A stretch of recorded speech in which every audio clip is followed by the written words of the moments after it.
মা, ও সোনা তুমি এসে গেছো। কিন্তু বেবি এটা কে তোমার সাথে? এটা আমার বান্ধবী রিমি। ও এটা তোমার বন্ধু হয়? হ্যাঁ মা। নমস্কার কাকিমা, কেমন আছেন? হ্যাঁ হ্যাঁ ভালো আছি ভালো আছি। বেবি তুমি ওকে বাড়িতে কেন নিয়ে এসছো? মানে ও আমার বাড়িতে ঘুরতে এসছে মা।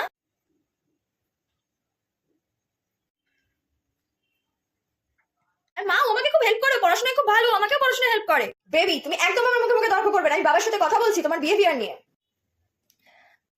প্লিজ রিকিতা, তুই আন্টির সাথে এরকম করিস না আমার জন্য। শোনো, ওরা আই থিঙ্ক বাড়ি দেখা হয়ে গেছে, আমি তোমাকে কিছু টাকা দিয়ে দিচ্ছি, তুমি পাশের ক্যাফেতে চলে যাও, দিয়ে ওকে যা খাওয়ানোর খাইয়ে দাও। ওকে বলছো মা? ও তো আমার ঘরেই গেল না এখনো, আর ক্যাফেতে গিয়ে কেন খাবে? ও তো আমার বাড়িতে এসেছে, বাড়িতে খাবে। না না আন্টি, আমি কিছু খাবো না, আমি চলে যাচ্ছি। আমি যা বলছি তাই শুনবে, একদম মুখে মুখে তর্ক করবে না।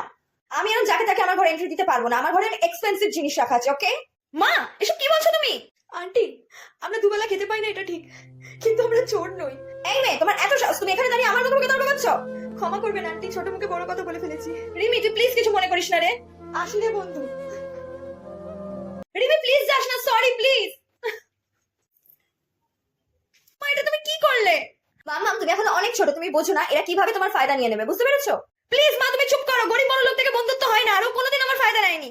যাকে দেখে ভালো লাগলো, ওর বুদ্ধি আছে যে ওর মনে হয় এখান থেকে চলে যাওয়া উচিত, আর আমি তোমার বিহেভিয়ার নিয়ে বাবার সাথে কথা বলছি। I hate you mom.